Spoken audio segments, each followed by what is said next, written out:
How did the pioneers of the Wild West manage to survive the night when temperatures dropped to -40 degrees? We imagine cozy log cabins with roaring fires, but the reality was far from this idyllic picture. Their beds were a battlefield for survival, where straw, animal skins, and desperate ingenuity came into play. In fact, many families slept in uninsulated houses where every breath turned to frost. To keep from freezing, they laid a thick layer of straw on the floor, threw bison or bear skins on top, and crawled under them with the whole family, parents, children, and even dogs. Some placed a bucket of hot coals next to their bed. Others put heated stones wrapped in rags in their bed. Those who lived in tents or wagons had it even harder. At night, the wind seeped through every crack, and the only salvation was the warmth of their bodies. People slept close together, and in the morning, if they managed to wake up, the first thing they did was light a fire to warm their frozen hands. Watch the video to the end, and you will learn what tricks allowed families to wake up alive in the morning and how the pioneers turned ordinary everyday items into weapons against the cold.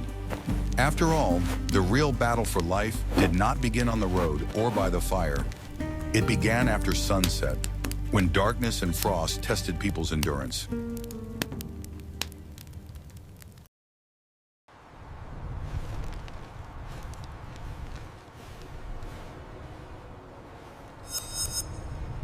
What if I told you that everything you believed about American log cabins is not true? We are accustomed to the image of a sturdy log cabin as a symbol of reliability and warmth. This image, largely created later, hides the harsh truth about the first dwellings of the settlers. In fact, these structures were often hastily erected and provided very little protection from the bitter cold of the Great Plains. The first settlers, especially on the Great Plains, often did not have access to wood. Their first home was a dugout or sod house, known as a soddy. The walls were cut directly from the root-pierced earth and laid like bricks. Such a dwelling was warmer than a log cabin in winter, but it had its critical drawbacks. The main problem with any dwelling on the frontier was sealing. The log cabins that were built later required careful sealing of the gaps. This process, called chinking, involved filling the space between the logs. Everything was used: moss, clay, earth mixed with grass. Extreme cold made these fillers completely ineffective. The clay cracked and fell out, opening the way for icy drafts. The frost literally blew the heat out of the dwelling, turning it into a box blown through by all the winds. Every gust of wind was physically felt, forcing the family to seek refuge not near the walls, but in the center of the room. Most of the first huts were single-room structures. This single room served as a kitchen, living room, workshop, and of course, bedroom. The entire life of the family took place in a few square meters, which created additional tension, but was necessary for survival. The floor in such dwellings was often just packed earth. Sometimes it was covered with boards if they could be obtained, but the earthen floor was a source of constant cold rising from below. No shoes could save you from this penetrating sensation. The hearth or stove was the heart of the home, but also its main problem. The classic fireplace, despite its cozy appearance, was incredibly inefficient. It created a powerful draft that sucked precious warm air out of the room along with the smoke. All the heat was concentrated in the immediate vicinity of the fire, leaving the corners of the room freezing cold. Many settlers built adobe chimneys as bricks were unavailable. These structures, made of sticks coated with clay, were extremely fire hazardous. They required constant supervision and often caused the destruction of all modest possessions. The cold was so severe that frost formed on the walls inside the house. Metal nails which conducted cold from the street were covered with a crust of ice. It was common to wake up and see your own breath in the form of clouds of steam. Thus, the house itself was only the first, very flimsy line of defense. It did not so much provide warmth as protect from wind and precipitation. The real battle for warmth took place within a very small area, the space of the family bed. We are very interested in hearing your point of view. Do you think you could survive in such conditions with only basic tools? Write about it in the comments and don't forget to subscribe to the channel. Are you ready to learn the truth about what pioneers actually slept on? Forget about the beds we are used to, with spring mattresses and elegant headboards. Furniture on the frontier was a luxury that few could afford to bring with them. Most beds were made on site from materials at hand, and their design was dictated solely by functionality. The most common model was the so-called one-legged bed. This invention was the pinnacle of material and space economy. The bed was built right in the corner of the room, using 2 log walls as supports. Thus, only one corner frame and a single leg needed to be made. The frame was made from any available wood, often young pine or poplar. The logs were roughly hewn with an axe, trying to give them the desired shape. Holes were drilled or hollowed out in the walls of the hut, into which the side elements of the frame were inserted. It was all rough, but surprisingly sturdy. The mattress base was also far from modern standards. Instead of springs or slats, a system of ropes was used. A series of holes were drilled in the wooden frame, through which ropes made of hemp or rawhide were tightly stretched. The ropes were intertwined to create a lattice base. This design required constant maintenance. Over time, the ropes stretched and the bed began to sag to the floor. To solve this problem, there was a special tool called a bed key. It was a wooden bar with a lever that allowed the sagging ropes to be tightened. It was not an easy task. The tightening procedure had to be repeated regularly, otherwise sleep would turn into torture on a net that sagged like a hammock. According to one version, the phrase "sleep tight" comes from here, a wish to sleep on tightly stretched ropes. Another smaller bed was often stored under the main bed. It was a pull-out bed, or trundle bed. During the day, it was pushed under the high frame of the parents' bed to save space. At night, it was pulled out and used by the younger members of the family. If the family was large and there was little space, other sleeping places were constructed. It was not uncommon to see simple wooden platforms on trestles. Sometimes sleeping places were arranged in the attic, under the roof itself, where it was at least a little warmer due to the air rising from the hearth. The importance of raising the bed above the floor could not be underestimated. The coldest and heaviest air accumulated at the bottom. The earthen or plank floor froze, and sleeping on it meant almost guaranteed frostbite. A bed raised on legs removed sleepers from this dangerous zone. This simple wooden frame, knocked together with an axe, was not just a piece of furniture. It was an engineering structure, a bastion that raised the family above the icy floor. But the frame itself did not provide any warmth. Ready to find out what was really hidden inside the Pioneer mattresses and how it saved them from frostbite? How tight do you think the ropes had to be pulled to keep such a bed from sagging to the floor?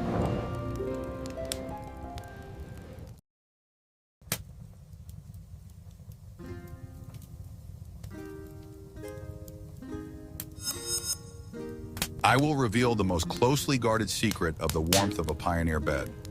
This secret is not in expensive materials, but in the simplest and most accessible thing that a settler had. We are talking about the mattress filler. What we call a mattress today was then simply a large bag made of durable fabric, known as a tick. This tick, or mattress cover, was sewn from the coarsest and densest material that could be obtained.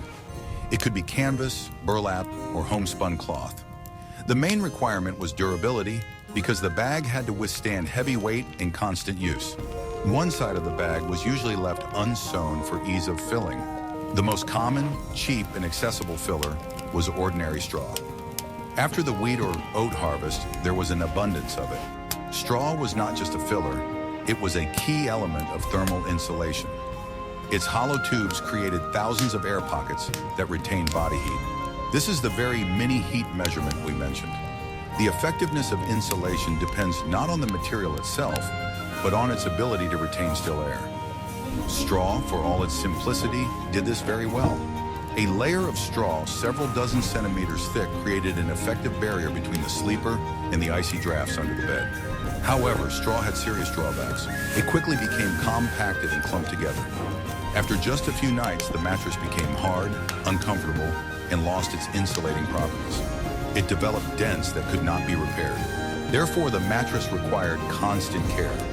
It had to be regularly shaken, beaten, and stirred. Several times a year, the contents of the tika were completely changed. The old, clumped, and damp straw was thrown away and replaced with fresh straw straight from the barn.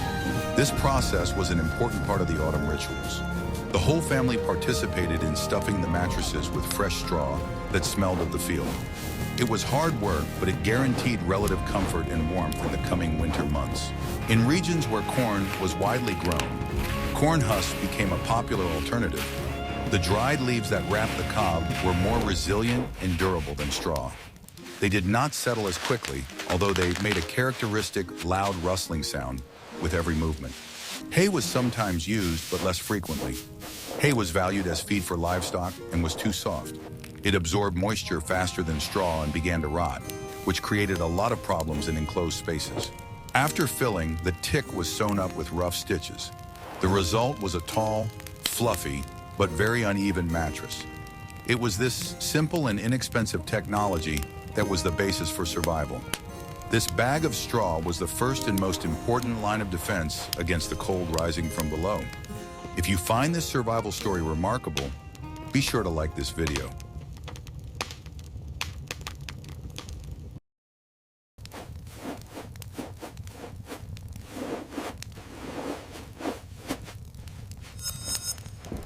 What if I showed you how the bed became a status symbol in the days of the Wild West? While the vast majority of settlers slept on hard and rustling straw mattresses, a feather bed was considered the pinnacle of comfort and luxury. Having a feather bed in your home immediately signaled the wealth and diligence of its owners. It was not just a bedding accessory, but a source of pride. A feather bed was essentially a second mattress.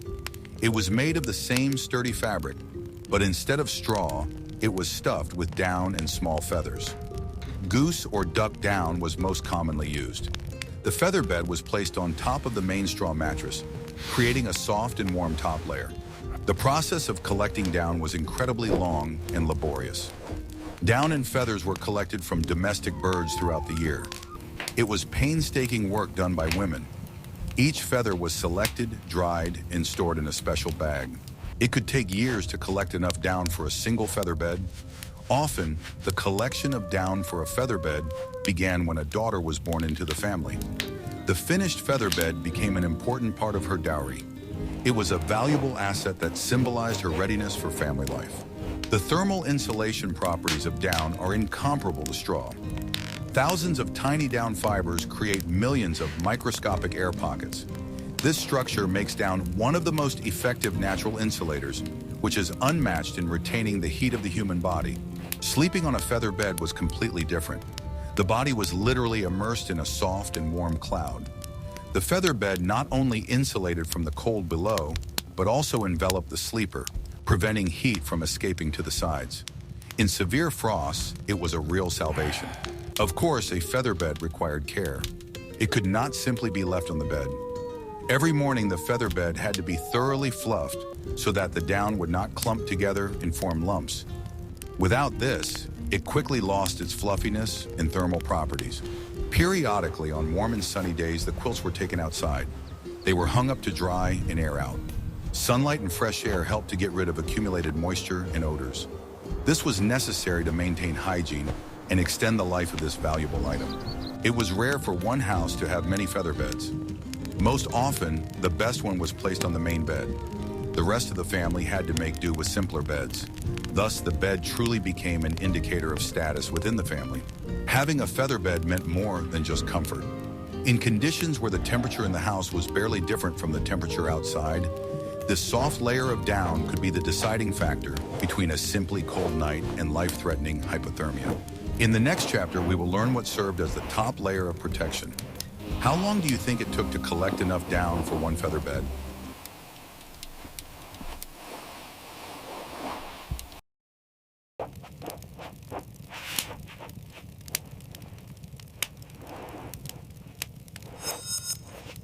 Once the straw mattress and possibly the feather bed were in place, it was time for the top layers. Here too, the pioneers turned to the most ancient and proven materials. Heavy tanned hides were often placed on top of any blankets. These hides were an unmatched barrier against the cold that fell from above. The most valuable and sought-after material was, without a doubt, bison hide. Before the mass extermination of these animals, their hides, or robes, were one of the main items of trade on the Great Plains. Pioneers quickly adopted the practice of using these hides in their daily lives from the Native Americans. The uniqueness of bison hides lay in their structure. They combined an incredibly thick and warm undercoat with thick and durable skin. Such a hide was not just a blanket, but real armor that kept out both cold and drafts. It was heavy, and it was difficult to move under its weight, but that was a small price to pay for warmth. One or two bison hides could cover an entire bed on which a whole family slept. They created a kind of dome of warmth, trapping all the heat generated by the bodies of those sleeping. The weight of the hides also helped to press down the lower layers of blankets, preventing cold air from penetrating beneath them. In addition to bison hides, other hides were also in use. Bear hides were highly prized. They were even warmer and thicker than bison hides, but they were more difficult to obtain and cost more. Owning a bear hide was a sign of either great wealth or exceptional hunting luck. Deer and moose skins were also used, but they were not as warm. Their fur was not as thick. However, they were more flexible and lighter. They were often used as additional layers or even as material for sewing coarse clothing. The process of tanning hides for everyday use was long and unpleasant. This was often done by women. The hides had to be cleaned, scraped, and treated with special compounds to make them soft and prevent rotting. It was hard physical work that required skill. A tanned skin lasted a very long time, often being passed down from generation to generation. It was too valuable to throw away. Even when the fur began to wear out, the skin still retained its windproof properties and continued to serve faithfully. Trappers and mountain hunters living in the Rocky Mountains relied almost entirely on hides and furs. In their temporary shelters, fur sleeping bags and blankets were the only way to survive the freezing nights at high altitudes. They knew better than anyone else the value of a good hide. Thus, this primitive insulation was a vital component of the pioneer bed. It was the top, most powerful layer of protection. Under such a shield of skins and furs, a family could survive even the most severe blizzard.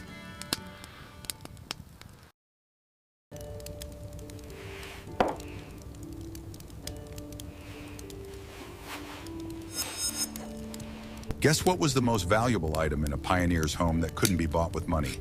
It was a patchwork quilt, or quilt. In frontier conditions, where every yard of fabric was worth its weight in gold, throwing anything away was unthinkable waste. Any clothing that was worn out to the point of having holes was not thrown away, but unpicked into scraps. It was from this trash that true masterpieces of applied art were born. Patchwork quilts. Each quilt was unique. Women collected these small pieces of fabric and sewed them into intricate and beautiful patterns. It was not just a craft, but a way of self-expression in very limited conditions. A quilt is not just sewn scraps. It is a complex three-layer construction. The top layer is the decorative pattern made of scraps. The bottom layer, or lining, is usually a single piece of simpler fabric, and between them was the most important element for warmth, the filling. Whatever was available was used as filling, or batting. It could be wool, if the household had sheep, or cotton. This inner layer made the quilt warm, creating that very airy layer that retained heat. All three layers were then held together. This process was called quilting. With thousands of small stitches, the craftswoman sewed through all three layers, creating not only a pattern, but also preventing the filling from clumping together. This was the most labor-intensive part of the work, taking weeks or even months. Working on a large quilt often became a collective effort. Women on farms or in settlements would gather together for so-called quilting bees. They would stretch the quilt on a special frame and quilt it together, exchanging news and supporting each other. It was an important social event. A patchwork quilt was much more than just a bedding accessory. It was a family heirloom. The patterns preserved the family's history. Here is a scrap from the daughter's first dress, here is a piece of the father's shirt, and here is the remnant of fabric from the curtains in the old house. On cold nights, these quilts became the main weapon. They were laid on the bed in layers. One quilt by itself was not very warm, but when there were 5, 6, or even 10 of them, they created a powerful insulating barrier. The family slept under this multi-layered structure. The weight of so many blankets was enormous. The sleepers were literally pinned to the bed. It was almost impossible to move under this weight. But this weight also had a positive effect. It pressed the blankets tightly against each other and against the body, leaving no gaps for cold air to enter. These blankets, sewn from rags and scraps, were a real treasure. They were cherished, repaired, and passed down from generation to generation. They were a symbol of incredible thriftiness, resilience, and the ability to create beauty and warmth out of nothing. In the next chapter, we will talk about the main threat of the night, a dying fire. How much do you think such a bed made of several blankets and skins weighed?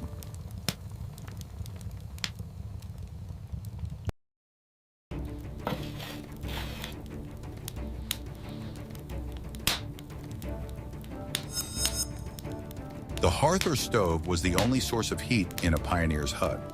Without it, the house turned into an icebox where it was impossible not only to sleep, but even to breathe. However, this source of heat was extremely demanding and capricious. It required constant attention, care, and experience. Keeping the fire going became a round-the-clock task on which the life of the whole family depended. Any mistake, any carelessness, especially on a frosty night, could turn into a disaster. Allowing the fire to go out completely at night meant disaster. In the morning, the family would wake up in a hut where the temperature was almost the same as outside. Ice would cover the walls, the water in the buckets would turn into a solid block, and their breath would come out in steam, like from a horse's mouth. But what was even worse was that lighting a new fire in such conditions was incredibly difficult. Fingers would not obey, fuel would be damp, and each unsuccessful attempt would mean a loss of precious time and warmth. The pioneers did not have the matches or lighters we are familiar with today. Everything had to be done by hand, using an ancient method known since the days of ancient Rome. The main tool for making fire was a flint and steel, a piece of flint and a striker made of hardened steel. To strike a spark, you had to hit the flint at the right angle, with the right force, and then catch the tiny spark on tinder, a piece of dry tinder fungus, moss, or charred cloth. After that, the faint glow had to be fanned into a flame. It was a process that required skill and patience. Even in warm weather, it was not easy. And on a freezing morning, when your hands were numb from the cold and your breath instantly turned to frost, it became an almost impossible task. Therefore, the main task was to keep the fire from dying out. It was not necessary to sit by the stove all night. Firewood was too valuable a resource. Preparing it for the winter meant weeks of hard work in the forest. Each log was obtained with sweat and blood. No one could afford to waste firewood unnecessarily, just to keep the flame alive. A solution was needed to maintain the heat without consuming fuel. And such a solution existed. The pioneers used an old, centuries-old technology called burying the coals. This method was already known to European peasants, but on the frontier, it became a real art. Before going to bed, the fire in the hearth was not extinguished, but calmed down. First, the large logs were removed, leaving only a thick layer of red, evenly heated coals. Then these coals were covered with a thick layer of ash. Ash was the perfect material for this. It did not burn, but retained heat, creating a kind of cover for the coals. This layer blocked the access of oxygen, causing the coals to stop burning actively, but not to go out. Inside the ash sarcophagus, they continued to smolder slowly throughout the night, maintaining a steady heat. It was a real science, the art of balance. It was necessary to leave enough air so that the coals did not suffocate, but not so much that they would reignite and burn out in a couple of hours. Experienced housewives and hunters knew by the smell, the color of the ashes, and the sound how to properly put out the fire for the night. If everything was done correctly, the coals could smolder for 8, 9, or even 10 hours until dawn. In the morning, the first to wake up, usually the head of the family or the eldest woman, would approach the hearth. It was an almost solemn moment. Carefully, with their hands or an iron poker, they raked through the gray layer of ashes until bright red coals began to glow in the depths. They glowed like precious stones, like the heart of the home, which had not gone out during the night. These coals were immediately transferred to the prepared kindling. Thin chips, dry moss, birch bark, or straw. A few puffs of air, and a flickering flame rose above the hearth again. The house came to life. The air filled with smoke, then warmth, then the smell of food being cooked. From that moment on, life returned to normal. But if only cold ashes were found in the hearth in the morning, it meant that something had gone wrong. The coals had gone out.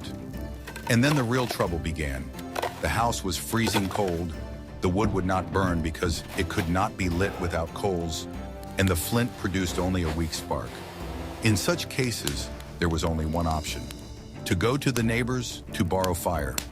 This expression was literal. A person would take a bucket or a clay pot, put some ashes at the bottom, and set off through the snow to the nearest house. Sometimes this journey took more than a kilometer, or even several miles.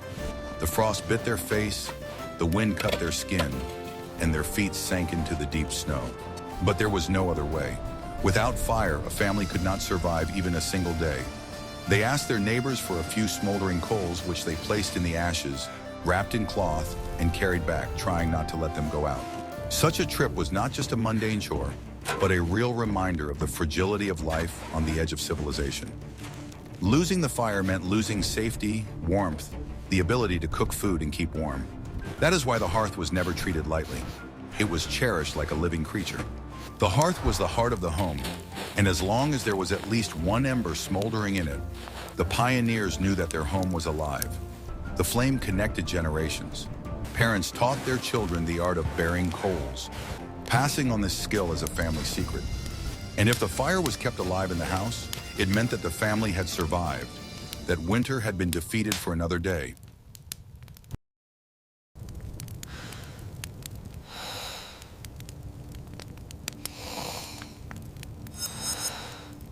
In modern homes, a separate bedroom for each family member is an integral part of comfort, an almost mandatory element of the idea of a normal life.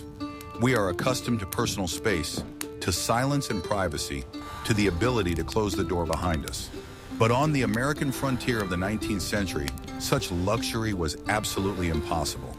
Where survival depended on unity and warmth, the concept of personal space simply did not exist. Harsh necessity dictated its own rules, and one of them was communal sleeping, not as a choice, but as a necessity of life.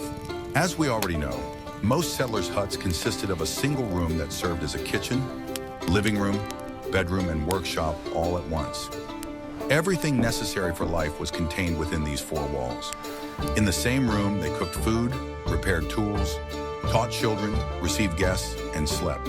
There was a catastrophic lack of space, so everyone slept together side by side. Even if there were 6 or 8 people in the family, and such large families were not uncommon, they all fit into this one room, trying to arrange themselves so that everyone had at least a little space under the blanket. The main reason for this, of course, was not only the cramped conditions, but also the lack of beds. Furniture on the frontier was a luxury item. Making a bed meant spending precious wood, nails, time, and energy. Therefore, most often there was one, at most 2, real beds in the house. The main bed, the parents' bed, was shared by the father, mother, and youngest children. It wasn't very safe. The little ones could fall or be crushed in their sleep. But there were simply no other options. For babies, improvised cradles were often made from baskets or boxes suspended from the ceiling. But on particularly cold nights, the child was still placed with the adults, under a pile of blankets and skins. The warmth of the human body is an underrated source of heat. The settlers knew this not from books, but from experience. When several people sleep close together, their breathing, skin warmth, and even movement create a special microclimate. Under heavy skins and blankets, the air is heated and retained, turning the shared bed into a kind of incubator of warmth. This was vital in conditions where the stove could go out and the walls of the hut were frozen through. Sometimes they said, "We are warmed not by fire, but by people." For the younger members of the family, the warmth of the adults was a real salvation. Children's bodies lose heat much faster than adults. Even slight hypothermia could lead to illness, which in those days often ended in death. Therefore, children literally clung to their parents' warmth, hiding under their arms and burying their faces in their bodies. Sleep was not only rest, it was a form of protection, of physical survival. The rest of the family, older children, grandparents, relatives, slept on the floor or on rollaway beds. In the corners of the room were mattresses stuffed with straw, old grass, or dry leaves. Sometimes a pile of skins was used instead of a mattress. To save space, they slept jack of all trades, feet to feet, head to head, in a checkerboard pattern. This way, 4 or even 5 people could fit under one blanket. And no one complained. The concept of personal comfort gave way to collective survival. But life on the frontier was not limited to family. Hospitality was not just a character trait, but an unwritten law. To refuse a traveler shelter, especially in winter, meant condemning him to death. The roads were long, the distances between settlements were enormous, and anyone who knocked on your door could only be saved by your consent. Therefore, almost every house always had room for one more person to sleep. But this place most often meant not a separate bed, but a corner on the floor or a share of a bed that was already occupied. Everything was shared, food and warmth. In roadside taverns and inns, the scenes were even more colorful. People who may never have met before slept together there. Several complete strangers could end up in one large bed.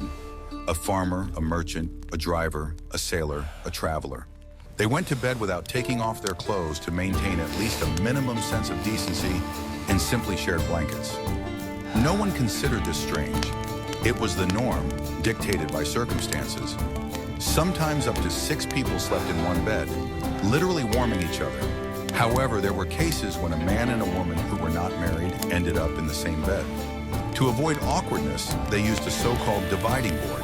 It was an ordinary board or a wide shield that was placed between the sleepers.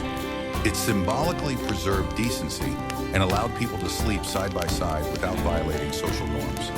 Historians find references to such boards even in the diaries of travelers. For them, it was a natural part of everyday life. Modern people accustomed to their separate rooms may find such a practice shocking, almost savage. But for the people of that time, it was simply a part of life. They did not seek solitude because they knew that loneliness on the frontier meant cold, and cold meant death. Sleep was not a time of rest in the usual sense, but part of a collective ritual of survival. Sleeping together united families physically and spiritually. In the darkness, under heavy blankets, people listened to each other's breathing, shared warmth, and felt each other's presence. This created a sense of security that could not be achieved otherwise. And perhaps it was this constant coexistence, close, warm, without boundaries, that helped the pioneers survive the harshest conditions and build a new life in the midst of the wild cold.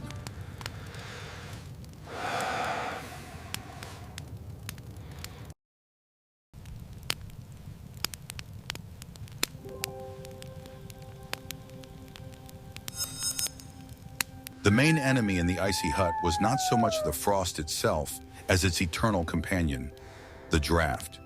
It was an invisible enemy that penetrated everywhere, like a living creature. It did not attack head-on, but in thousands of thin streams, seeping through every crack between the logs, between the boards, through the roof, through the floor. The constant movement of cold air inside the house turned the nights into torture. The draft seemed to have a mind of its own. As soon as one crack was sealed, the cold immediately found a new way in. It was the main source of heat loss, the cause of endless fatigue and despair. And although the fight against the draft continued day and night, it was most often lost. As we remember, sealing the gaps between the logs or in the turf walls was an unreliable task. The clay cracked, the moss dried up, and at the first strong frost, the wind found its way inside again. Gusts of wind hitting the wall seemed to seep through the wood. Inside the room, streams of icy air slowly flowed down the walls and accumulated near the floor, forming invisible but palpable rivers of cold. Sometimes you could literally feel this air flowing around your legs, rising up your trouser legs and making even those sitting closest to the fireplace shiver.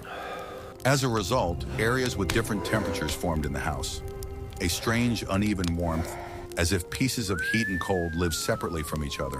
It was hot by the hearth. The air there was rippling, and you could even burn yourself if you got too close. But as soon as you moved a couple of meters away, everything changed. There could be frost in the corner of the room, and the water in the bucket would turn to ice. The family literally lived on a tiny island of warmth, where the flames of the hearth created the only zone of survival. The rest of the house was cold, lifeless, as if it belonged to another world. People instinctively huddled together, sat closer to the fire, and tried not to move away. Even the animals, if they lived in the house, tried to stay close to the stove, stretching out in the warmth and shivering with every gust of wind. To reduce heat loss in any way possible, the pioneers resorted to all sorts of tricks. They hung everything they could find on the interior walls, especially the north wall, which was the coldest. Old blankets, pieces of tanned hides, canvas, even grain sacks. Everything was put to use. These improvised coverings created an additional layer of air that at least slightly delayed the cold. Sometimes old carpets or thick fabric were nailed to the wall, turning the hut into a kind of nest. This did not save them completely, but it gave them a chance to survive particularly harsh nights. One of the clearest indicators of the temperature in the house was a bucket of water. It stood in the corner, usually by the door, and it was possible to judge the degree of cold by it. Almost every morning, the surface of the water was covered with a thick crust of ice. Sometimes the ice reached the middle, and in particularly severe frosts, the bucket froze to the bottom. The water had to be chopped out with an axe. It was a daily ritual, confirmation that the house, no matter how sturdy it seemed, still could not completely defeat the cold. Any moisture in the house instantly turned to ice. If someone spilled water on the floor, it immediately froze into an icy crust, making the already uneven surface dangerously slippery. Sometimes children fell and injured themselves just trying to reach the door. Even the moisture from people's breath froze. Icy vapor hung in the air, condensing on the walls, clothes, and ceiling. The most unpleasant thing was that even one's own breath froze. During the night, the moist exhalations of the sleeping people settled on the blankets and skins, turning into crispy frost. In the morning, the edge of the blanket near the face was hard and cold, as if covered with glass. When a person turned over, the frost fell off in small flakes. Sometimes in the morning, the whole family would wake up under a light layer of frost, as if they had been sprinkled with snow in their sleep.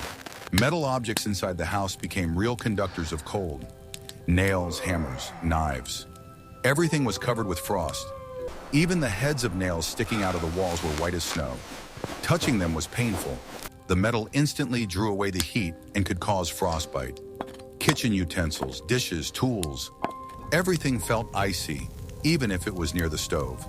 Food froze in the pantry. Bread became hard as a rock, and meat had to be chopped with an axe. Waking up in such conditions was a real feat.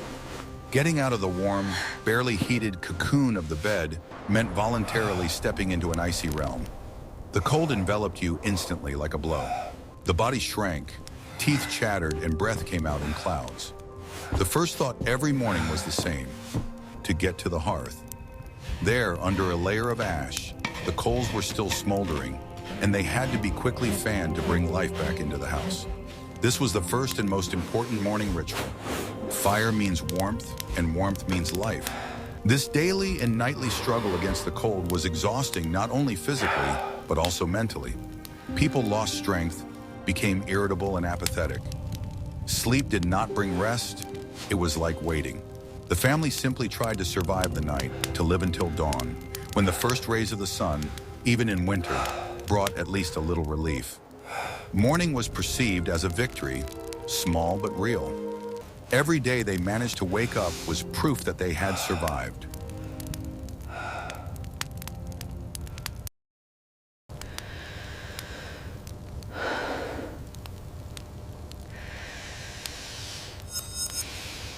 Going to sleep in frontier conditions was not a simple or relaxed activity as we are accustomed to today. It was a real ritual, thought out to the smallest detail, in which every movement, every gesture had meaning. Sleep was not just rest. It was a test of whether you would survive until morning. In the harsh conditions of the plains, with icy winds and temperatures reaching tens of degrees below zero, the night could be as dangerous an enemy as the wild nature outside the window. Therefore, going to sleep became a carefully rehearsed process aimed at one thing: staying warm and alive. Preparations began long before the family went to bed. At dusk, all family members set about insulating their home. Walls, cracks, doors, and windows were checked. Every crack could be a source of deadly drafts. All cracks in the house were additionally plugged with rags, moss, or pieces of old cloth. If air movement was felt anywhere, A wad of wool or a scrap of fabric was immediately inserted there. Doors and windows, if there were any, were covered with heavy blankets or skins.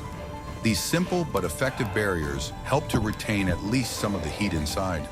Sometimes the doorway was even filled with sacks of grain or tightly packed firewood on the inside, which provided additional insulation. Then it was time for one of the most ingenious and perhaps favorite devices of the frontier era, bed warmers. It was a special device resembling a small metal pan with a long handle and a lid. Hot coals from the hearth were poured into this pan. The lid was carefully closed so that the coals would not spill out, and it was carefully slipped under the blankets. This frying pan was quickly moved across the entire surface of the bed, warming the space between the layers of blankets and skins. The hot metal killed the dampness, drove out the cold, and turned the icy bed into a warm refuge. This was the first and most pleasant moment of preparing for bed, when the house became truly cozy for the first time. If there was no such metal warmer in the house, and most often there was not, the settlers used simpler but no less effective methods. Large flat stones or bricks were heated in the hearth. When they were red hot, they were taken out with tongs, wrapped in several layers of thick fabric, sometimes even in an old blanket, and placed in bed, usually at the feet. These stones slowly gave off heat for several hours, creating a pleasant feeling of security under the blanket. Sometimes ceramic jugs filled with hot water were used. They were heavy, but they kept the temperature perfectly until almost morning. Sleepwear was also very important. No one slept in light pajamas or shirts. That would have been suicide. People went to bed either in the same clothes they wore during the day or in special long, thick flannel or wool underwear. Such clothing not only retained heat but also protected the skin from contact with cold blankets. It was unacceptable to take off your clothes before bed. Losing even a few degrees of heat could be costly. Special attention was paid to the head. The nightcap, which is often depicted in films today as a comical accessory, was a matter of survival in those days. A person loses a significant amount of heat through their head, and a thick woolen or flannel cap helped to prevent this. Sometimes women would tie a scarf around their heads while men would wear knitted hats. Even children slept with something on their heads to keep from catching a cold. All the clothes that were planned to be worn in the morning were also not left on cold benches or chairs. The settlers knew that by morning, things left outside the bed would freeze and become stiff, as if made of ice. Therefore, they took their clothes with them, folding them at their feet or under the blanket. During the night, not only did they not freeze, but they also warmed up slightly from the heat of their bodies. Putting on warm, soft clothes in the morning was much more pleasant than pulling on a frozen shirt that was stiff as a board.